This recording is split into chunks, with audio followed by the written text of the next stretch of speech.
in Marcello Cooking Studio, and then today we're going to make Terre du Sole Paccheri. Paccheri is like a large rigatoni, okay, in this case is rigato, okay, and it's gonna take a good amount of probably 18 minutes to cook, okay? So this is like durum flour pasta, Italian flour and Italian water.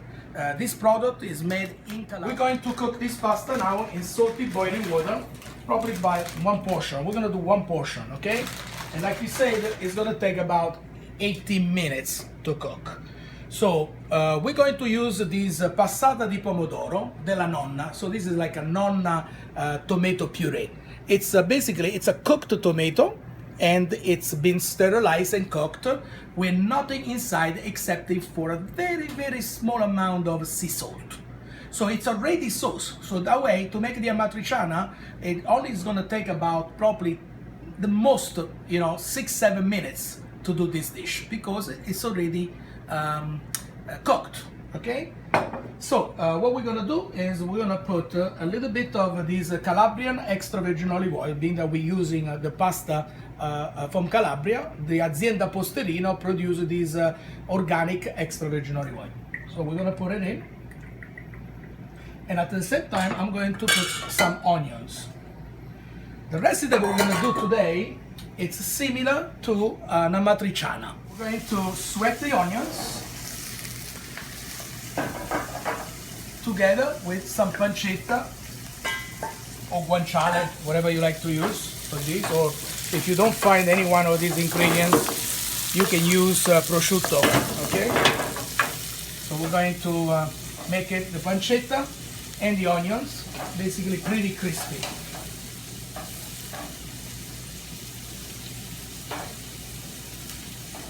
That will take about probably, a couple minutes.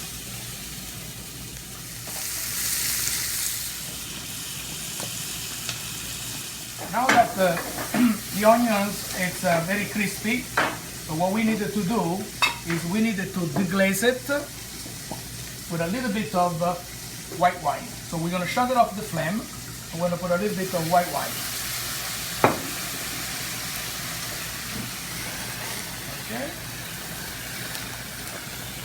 So the white wine, it will evaporating.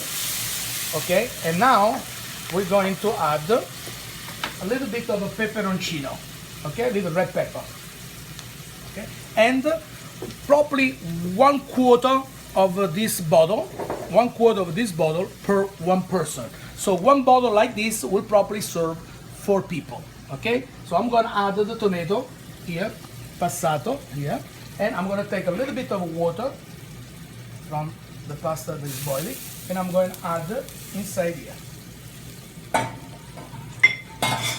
Then I'm going to mixing everything together, bring it to a simmering. In the meantime, we're waiting for the pasta to cook.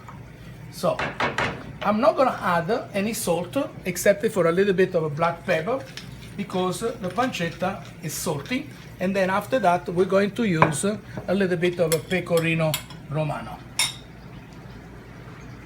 If you want a little crunch into the tomato, you can actually add a little bit of a cherry tomato in it if you want to, okay? It's not necessary, all right? And of course, a little bit of basil. Remember, the tomato sauce has nothing inside, 99% pure tomato from Calabria, very ripe, and then just a pinch of sea salt. So I'm gonna put a little bit of basil inside the sauce. A little bit more. I love basil. Okay, I'm gonna simmer it now. Okay, as you can see, I'm gonna simmer it. Basically, the tomato sauce is ready. The only thing I want to do is get the flavor of this pancetta, okay, into the tomato. All right. So we're gonna let them simmering. If the sauce gets too tight, just keep adding a little bit of water from the pasta. See, the sauce is nice and tight right now. Okay, if people like the sauce tight, then it's good like that. Otherwise, you can always add a little bit of water to loosen it up a little bit. What I like to do now, I like to cook the pasta, okay, inside the sauce probably for a minute. Okay, so let's see if the pasta is cooked. Okay, the pasta is cooked, so we're gonna drain it, the pasta. Either you can use a colander, okay, or you do use it like the way I do, because I like to add a little bit of the water. Okay, I like to add a little water from the pasta because I want it to cook for an extra minute inside the tomato sauce.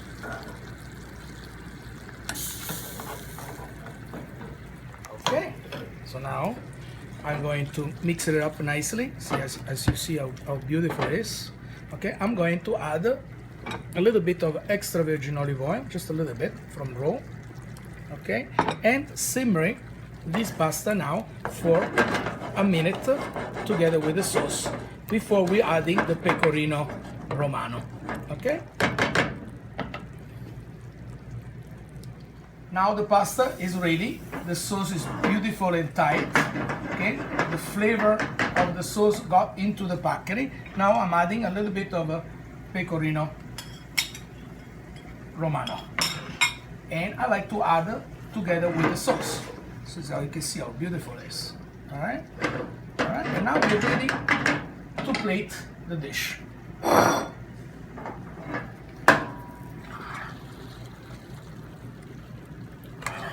So good. This is a Roman dish that actually it's an Abruzzese dish from Abruzzi, from Amatrice. But of course, in Rome, there's so many people from Abruzzi cooking in restaurants that it became very famous in Rome, called Paccheri Amatriciana. Wow, it's good to eat, right? Now we garnish with just a little bit of a basil, just as a decoration, okay, like this. We are here with Lloyd. Lloyd is my sommelier at Marcello, and he's my best fan. He's gonna taste all my food. Actually, he videotaped most of my recipe, so now he's going to enjoy this pasta, and probably with a nice glass of Rispetto from Terre. So what do you think? This, I think the Rispetto will go very good with this dish. It does go with it. It came together really nice. Cook the pancetta and the onions, you know, long while the Paccheri was cooking, and it came together really nice. It does need a bigger wine to kind of, you know, move it along. A little spiciness, and the pasta is excellent. You know, it really cooked for 18 minutes, but it's really a good pasta. So Terre do Sole really produced, and then the Terre Sacra is a great combination. So anyway, thank you, Lloyd. You're welcome. Buon appetito.